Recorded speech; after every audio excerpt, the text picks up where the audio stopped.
Hello, everybody, and today on the MetalRager666 channel, we are interviewing a very special guest, and that guest is the one and only Tom from TAILGUNNER, a very popular new band that is actually growing quite alarmingly, I would argue, with the new album. But how are you today? Yeah, I'm good, man. I'm good. Just busy working my way through all like the emails and little bits and pieces that I have to keep on top of. Like I said, the last week has been a bit crazy. So yeah, very busy, but it's good. Well, you want that to be after a first album, I guess. You wouldn't want it just to die Yeah, down. if it was just quiet, then that would be like, oh fuck, okay. But yeah, so I just want to start with you and just how everything sort of began with the band. So just what bands like got you into sort of rock metal, playing bass, just sort of got you into the whole thing? I mean, the first band that I ever got into was AC/DC. Um, like I heard Hell's Bells, and as soon as Brian's voice came in, it just completely changed my life, like on the spot. Fair I enough. was like 11, I think, and I like in that moment became the person that I still am now, and like I haven't changed for the last however many years. And then that same night, I heard Guns N' Roses, who they're my favorite band, right? Fair And enough. Sex Pistols for the first time, and just went from there really. And like soon after, Dio, Motorhead, all of that kind of stuff. I bought a compilation album called School of Rock, and it's nothing to do with the movie, but like most rock compilation albums are a little bit shit. But this one was amazing, right? And it had like Thin Lizzy, Black Sabbath, LA Guns, Motorhead, Dio, Ingve Malmsteen, Twisted Sister. Like it was a really, really good It compilation. didn't just And have like the big radio bands, it also had like a couple of no, the more yeah, because underground. yeah, normally it's stuff like Toto and the Eagles Yeah. and ever on that stuff. I mean, I don't know about underground, but like Sort of the bands that Alice like Cooper you wouldn't and expect. Sort of like, yeah, Cinderella and like actually cool like yeah. stuff. So that was really important for me. Like when I picked that up, and Scorpions as well. Like they're all coming back to me. What's it called? I was also an ACDC kid because my uncle and aunt are like massive like ACDC fans. They are the Youngs. Their surname is Young, and Okay, they name their child Angus. So he is the coolest person to ever exist in my mind. yeah, that's a lot to live up to. So how did the band form? Like when did you get the idea to start the band? How did you get everyone in the band? How long did it take? I mean, I started to put the band together when I left my last band. I've been playing in different bits and pieces like since I first got into rock and roll when I was a kid. Two major bands, like which was the school thing I did in school for years until I was like 17, and then another band for a few years between like 18 and like my early 20s. Um, and then that didn't quite work out in the end. Um, like completely different style as well. And so I left that and I was like, if I'm gonna do this again, then it has to be the band that I've just always wanted to do, the band I've had in my head since I first had AC/DC and Iron Maiden and everything. Which to me is just like classic fucking old school metal with the image to go with it and the live show, and like not holding back on anything or not apologizing for anything, and not doing that thing that most bands seem to do when they're into old school stuff is like, oh, let's give it like a modern twist. They'll put in like breakdowns or whatever it is, and then it kind of, for me, it loses a lot of authenticity. So the only twist that we really ever needed was that the songs were good. I think that goes for all bands that sound like old school, rock and roll, heavy metal or whatever. If people say, oh, it's not original, but no one's ever written these songs before, so it is original. So was this around the same time as like bands like Haunt and Riot City and them that were popping up around over the states? Was this around that time? um Or was it a well, I bit know earlier? the Riot City have been going for a long time, like more than 10 years, I Oh, believe. It's just that when they put out their debut album, it was like more of a recent thing. I mean, and I am into all of those bands still. And I don't know if they inspired me musically so much. Like Riot City did, for sure. Hearing their debut album, that's an inspiration, because I just thought they were fucking amazing, and it was like, okay, like I need to write better songs. So that definitely pushed me. But the whole scene of like bands coming through playing like proper heavy metal again was inspiring in general, you know. Yeah. So when actually making the album, how long did it take to like write the lyrics? Do you compose the music as well, or do you mostly just write the lyrics? I write the music and the lyrics. So how long does So it everything on the album I wrote except for Rebirth, which I had nothing to do with the writing of. Which is great, you know. I write like 90% of the record. Craig comes along with one track, and everyone prefers his one track, little bastard. It took 3 years. So, because I'd never really written songs before, and I started to do it just out of necessity because I couldn't find anyone else that was, I thought, a good enough songwriter, or no one really interested anyway. And yeah, like I said to myself at the start, I was like, if I'm gonna try and do this, I have to be able to write a record within 3 years, because I feel like 3 years, if a band puts out an album every 3 years, I think that's quite reasonable, you Yeah. know. And so I was like, if I can write an album in 3 years and it's good, then I know that I can do this in the long run. So I gave myself, it was actually the 1st of November 2018, because I spent Halloween the day before building this.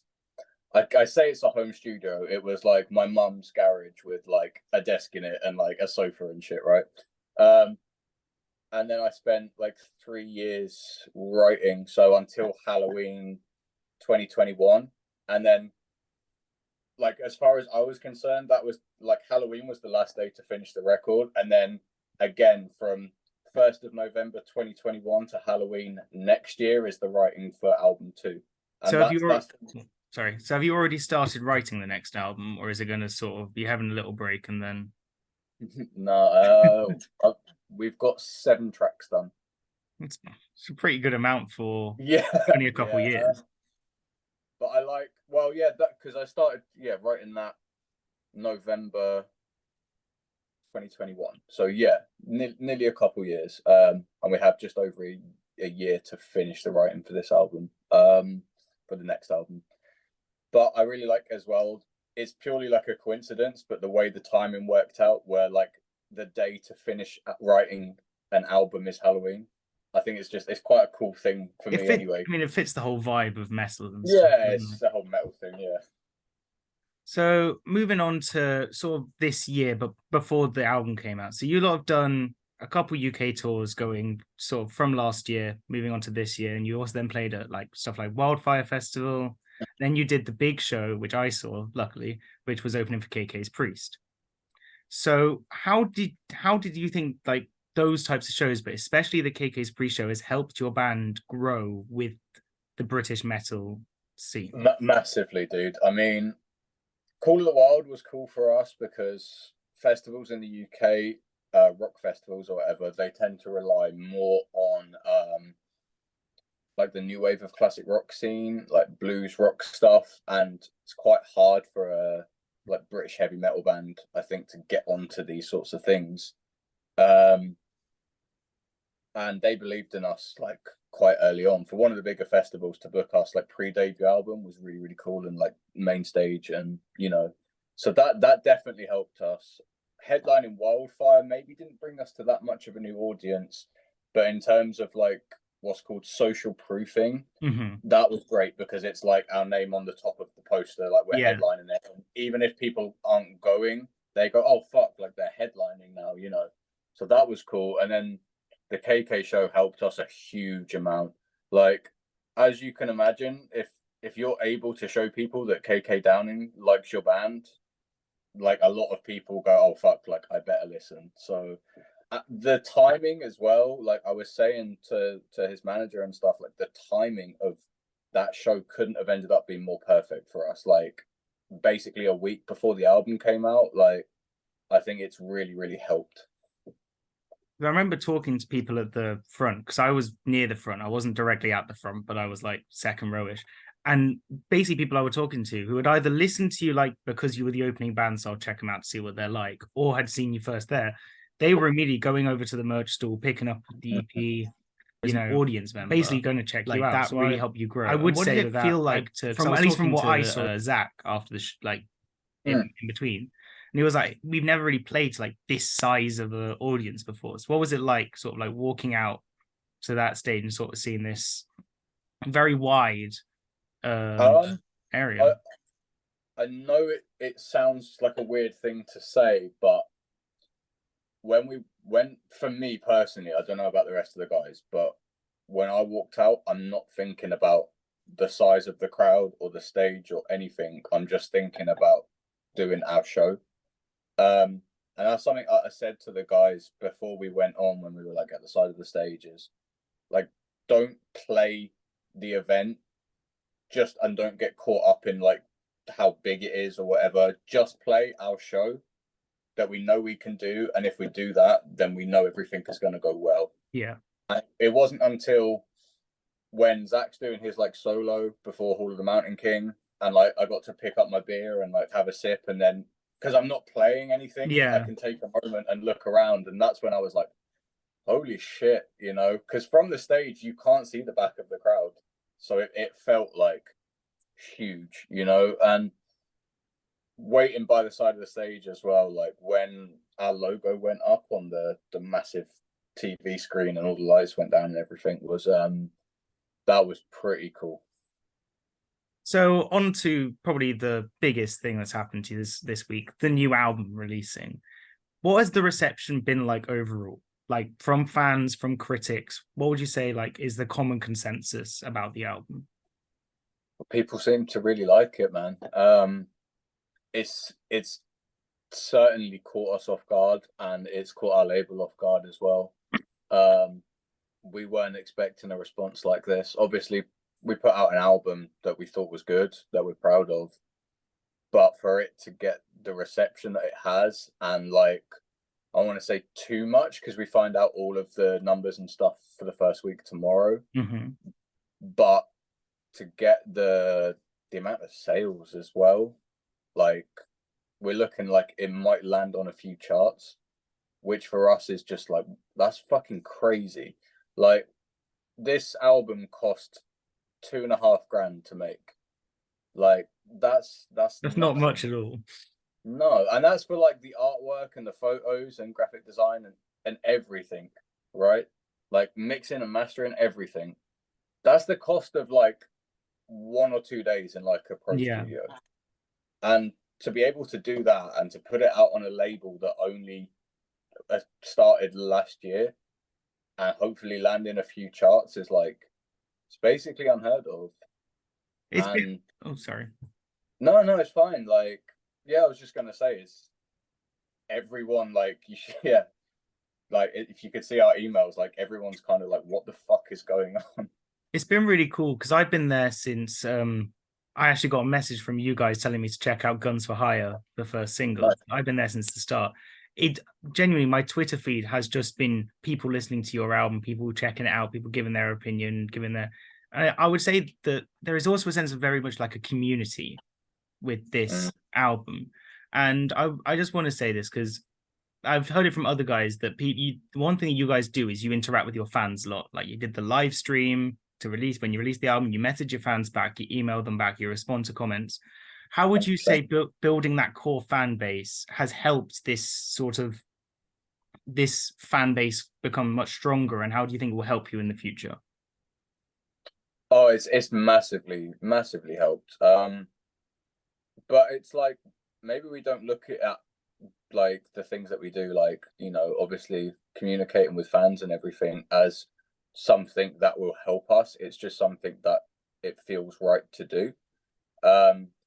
Because ultimately it's like any band, if you don't have your fans, like you'd be playing in your garage or something, right? So for me, like I said this in an interview the other day, like we're still such a small band that there's no excuse not to reply to everyone and to take the proper time with people.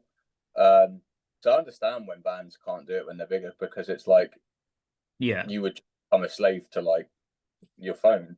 and you wouldn't have time for anything else. But certainly where we are right now, it's an important thing for us to do, you know, and it's nice. Like, it's a genuine thing. Like, we like hearing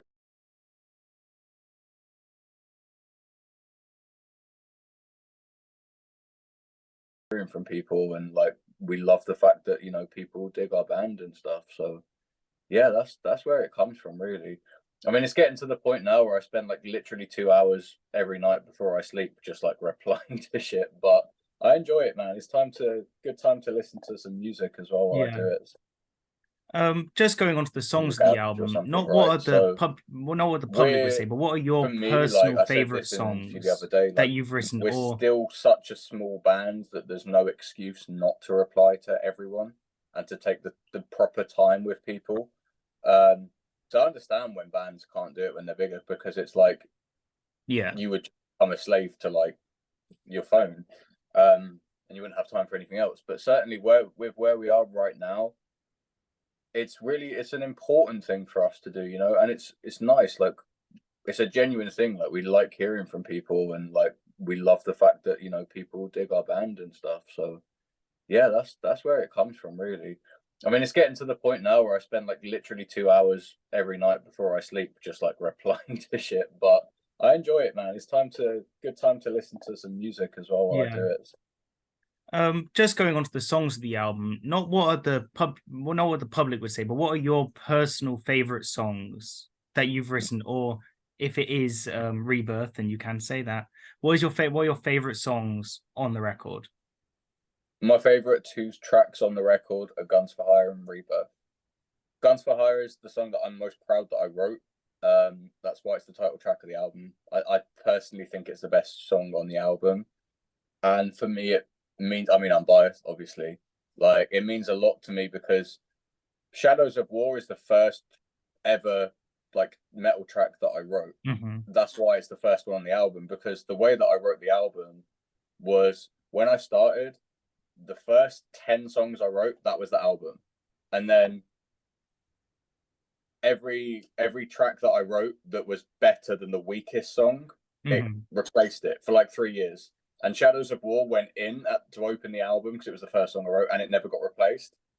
But it was really important that I wrote Guns for Hire, because I feel like anyone with a bit of work can write one great song. But when I did Guns for Hire, I was like, okay, now I have 2 songs. Yeah. And like, it wasn't a fluke, because I didn't know. Do you know what I mean? Like, I was finding out if it was something I could even do. So yeah, when I wrote that song, that was something that I was like really, really proud of. Yeah. And Rebirth, you know. Is there like a like concept to the album? Just because a lot of the album has to do with like war and nuclear war and stuff like that, or is it just like this was what interested you around this time, so you just threw all those songs? Yeah, fair enough. Yeah, exactly. I mean, like, it's funny, people bring up the war thing, and obviously it's there, but less than half the album is actually about war. So it's like, it is the common theme, but I think it's only like 4 tracks that are actually about war. Ironically, Warhead is not about war. It's about like a fucking skeleton with one eye, you know. But yeah, it's just something that interested me, and like, I'm not that really interested in the who, where, or what of war. I'm more interested in like the human emotion side of it, because I feel like there's so much room within that to write about, and that's more interesting than like this battle or whatever. Yeah. I just talking about Warhead, how did like that mascot, how did you come up with him? But also, is he going to be the mascot for the band going on, or is he just for this album? Because I'm not sure if it's Warhead on the EP or if that's something else. It's still Warhead. I came up with him when I wrote a song called Warhead that isn't the one on the album. It was a totally different song, and I just wanted something about like some kind of metal character, like the Sentinel by Judas Priest, right? And I just thought like Warhead's a cool name. I think Megadeth's Warheads on Foreheads compilation had just come out, and like, I just had seen Warhead, and I was like, that's cool. And then like we've spoken, and this is no guarantee this will happen. It was just something that we've chatted about, but maybe like a third record being like a concept album, and doing it about like Warhead as a character and everything, with all sorts of cool stuff along the way. And Sam actually took it upon himself to write this whole like chapters and chapters long like arc on Warhead. So there's a whole like backstory and everything. Whether we'll actually do anything with that, I'll have to see. And then yeah, basically like his look was kind of always there. Like I don't know at what point we decided like he had one eye, and like we like the riser thing and whatever that was on, because Guns for Hire is Warhead as well. Like Revolution Scream's supposed to be the only thing he's not on is White Death, because we wanted it to almost be like from the perspective of Warhead, where like, he is the White Death and then the soldiers like looking around and shit. But yeah, it basically just came from wanting like a cool metal character, and I never thought about him in like a mascot sense or anything. It just have worked well when it came to doing the art. And then after the singles, it was like, well, we can't not have him on the album now. Whether he'll stick around in the long run, I don't know at this point. Maybe he will, maybe he won't. I'm not sure. Maybe we'll do a few albums and then like kill him after like the concept album or something. I don't know. We'll have to see. Moving on to sort of your live stuff, just stuff about the live shows and things. What would you say are your favorite cover songs to play live that you've played, or maybe some that you would like to play in the future? Sure. We've done a lot of covers behind closed doors that we haven't played live. Out of the ones that we play live, Beast in the Night is my favorite. That's why we've played it at every show we've ever done. It's just a fucking great song. It's an awesome song. Yeah. And it's cool because like, a lot of people don't know about that song and don't know about that band, and it's really cool to be able to turn people onto that, and for me, like, obviously it's a heavy metal song, but it's got a massive Misfits vibe, and I fucking love the Misfits. They're one of my favorite bands, so like that's really cool.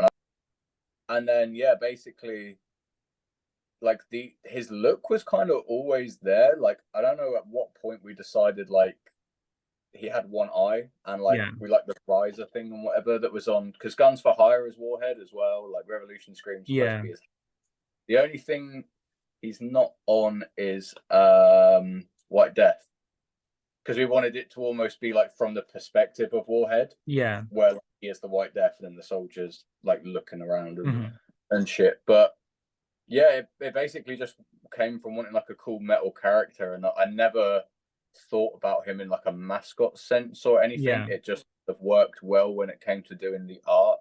And then after the singles, it was like, well, we can't not have him on the album now. Whether he'll stick around in the long run, I don't know at this point. Maybe he will, maybe he won't. I'm not sure. Maybe we'll do a few albums and then like kill him after like the concept album or something. I don't know. We'll have to see. Moving on to sort of your live stuff, just stuff about the live shows and things. What would you say are your favorite cover songs to play live that you've played, or maybe some that you would like to play in the future? Sure. We've done a lot of covers behind closed doors that we haven't played live. Out of the ones that we play live, Beast in the Night is my favorite. That's why we've played it at every show we've ever done. It's just a fucking great song. It's an awesome song. And it's cool because like, a lot of people don't know about that song and don't know about that band, and it's really cool to be able to turn people onto that, and for me, like, obviously it's a heavy metal song, but it's got a massive Misfits vibe, and I fucking love the Misfits. They're one of my favorite bands, so like that's really cool, and I love singing backing vocals and everything about that song. Don't Talk to Strangers as well was really, really fun. Great way to honor Dio as well, because we've been closing on Painkiller the rest of this year, and we couldn't do that obviously opening for KK because that would have taken balls of steel. Yeah. And we probably wouldn't have been invited back afterwards. But I love playing Painkiller. I mean, there's a load of stuff like we've done Reach for the Sky by Cloven Hoof, which is a great song we never played live. I Want Out by Halloween. That's a classic. I love Halloween. Yeah, me too. And oh man, what else? Fucking Necropolis by Manila Road. Loads of stuff. But yeah, I like playing the more obscure old school metal tracks because it's like if 90% of the crowd don't know it, they just think it's like an old song. And then for that 5% that do know it, they're like, holy shit, like they're playing that track and then they can't believe it, you know. Just because when I saw you live, you of course played Warhead before the album released. And you play Warhead about half step faster than when you play it on the studio. When you go and tour the rest of the album, are any other songs going to be played at a different pace, or is that going to be the main one that is going to change pace? Maybe Warhead is more noticeably faster live, but everything is faster live than on the record. Like everything on the record, we play faster live, and we will do that for the whole album, apart from probably Rebirth because it doesn't really need it. But to be honest, that comes really from like when we made the album, it was over a year before we'd ever played live. Yeah. And we just tracked the songs, recorded the songs at the same tempo that I had made the demos. And then once we started to play live, we realized that we liked the songs like quite a bit faster. So going forward now with albums to come in future and stuff, everything will be recorded at the speed that it'll be played live. All right. Which means that generally speaking, we're going to become faster. So you're going to not become more of a speed metal band, but just sort of everything's going to pick up the pace a little bit. And yeah, just a little bit, like 5 to 10 BPM. Yeah. I wouldn't describe us as speed metal just because I think then like if you describe yourself as speed metal, I fucking love speed metal, but then you can't do anything that's like mid-tempo or not ballady, but like ethereal sounding, more anthems and like slower exactly. Because if you brand yourself as speed metal, anything else people go, oh, it's not, this one's not fucking speed metal. Revolution Scream would be about half speed too slow for most people if you're a speed metal. Yeah, for sure. And for on the next tour, when you're going off to Germany, and of course you're doing a UK tour, are any songs from the next album going to be played live, or is it purely going to be Guns for Hire and then like covers? Guns for Hire and a few covers. I've not even, well, the guys have heard my demos for album 2, but we've not even talked about anything. All right. So when I say that the 7 tracks ready, that's I've written 7 tracks, like one of them with Zach actually. But like we've not even played these songs together, and because there's no need to. And to be honest, business wise, it wouldn't make any sense for us to play songs on the first album tour. I see us basically for the next probably 2 years playing this first album and covers. And then we maybe, like, I don't want to guarantee anything, but maybe we'll play stuff from album 2 on, like, if the tour finishes for Guns for Hire in a couple of years' time and we do like one off at a festival and shit's ready to go, then it's like, why not throw something in? But we'll see. And going on to the future of the band and just sort of stuff, maybe in the near future, maybe in the far future, how is things looking with getting a secondary guitarist properly filling in the band? Of course, you've had Rhea as the stand-in, does an amazing job, but of course she's got Riot Eye to go back to. Well, so... she doesn't. She's left Riot Eye. Oh, really? Yeah, unfortunately. But yeah, for her own reasons and stuff, not necessarily to do with us. But we have auditions on Saturday next week. Okay. There's a couple of guys that we're auditioning, and then basically it's between those 2 guys and Rhea. All right.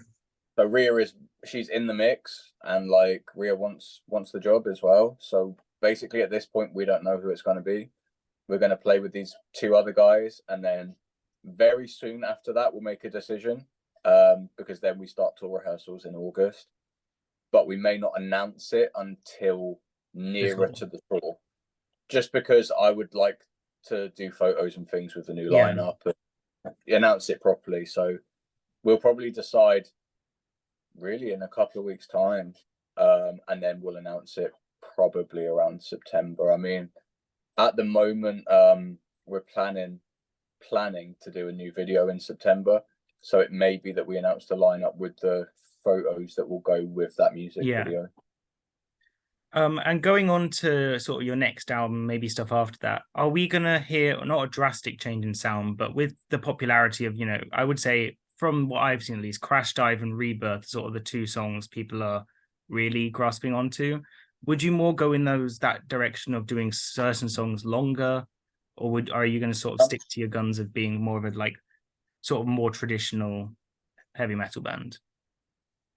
I can't say further than the second album because I don't know what I'm going to write and what the guys are going to write. The second album, at the moment, the way to describe the stuff is, I know it's a cliche, but everything's just turned up to 11. So the fast songs are faster.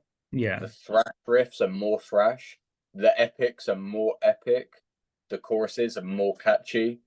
There's a lot of work going into like the guitar solos and the shreddy parts being like, if they were like shreddy on the first record, I want them to be like fucking face melting on the second record. So overall, like the way I've been thinking of it is maybe a little bit more power metal. But then the songs that are like way more thrash, and the epic that I've written for this album, that as far as I'm concerned will end up on the album, is it's even longer than Rebirth by quite a way as well. So it's like it's a proper fucking epic, and an epic is something that I want really on every album. That's why Rebirth is on the first, because I was trying to write an epic, and at that point I didn't really have the songwriting skills to write an epic song, and then Craig brought in Rebirth and it fucking blew all our minds. But now I do have the capability to write an epic, and I have, and probably my favorite song that I've written. So looking forward to that. Very, very much. As a prog fan, I'm very much looking forward to it as well. Nice. And going on to sort of future releases, when I was at the KK show, I had many people asking, because of course you played Don't Talk to Strangers, I had many people asking like whether your cover was going to get an official release. So are there any thoughts of like a live thing or a covers thing, or just something? I have no plans to record any covers that we've done in the studio. The only cover that we've recorded for a studio version was the cover of Lost in the Shadows that we put out as part of the Halloween special that we did last year. But even then, like it's like I wouldn't consider it a single. It's like it's a single on YouTube that like we didn't get like Olaf or anyone else to mix and master it. It was like Zach did it himself. So like it's kind of an official release, but kind of not, we will be recording a show on the tour in October for a live EP. It's going to come out on vinyl, and it's going to be filmed for like a DVD. That should be coming out as like a bonus edition of album 2. Yeah, all right. So basically, whatever covers we play at the show that we record, they'll get an official release, but they'll still be live versions. Okay. And just some sort of short questions just to wrap things up here. What would you say is like your dream band to open for? Of course, you've done KK now. What would you say are some other bands you would love to open for? Well, I mean, like I said, my favorite band is Guns N' Roses, so I can't ever see that happening. But that would be like the most fucking absolutely crazy thing. a more realistic one, and one that, to be honest, I'd love just as much as Guns N' Roses, because it's been like a goal for however many, like 15 years or whatever, is to open for Airborne.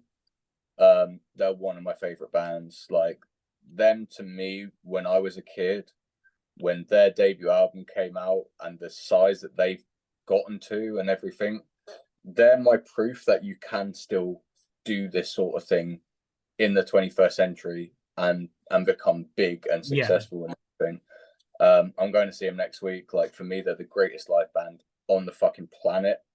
The energy is just insane, and that's what I try to model a lot of our live show on, is Airborne. So to open for them would be, I mean, beyond a dream come true, to be honest. I would be like a kid again, you know.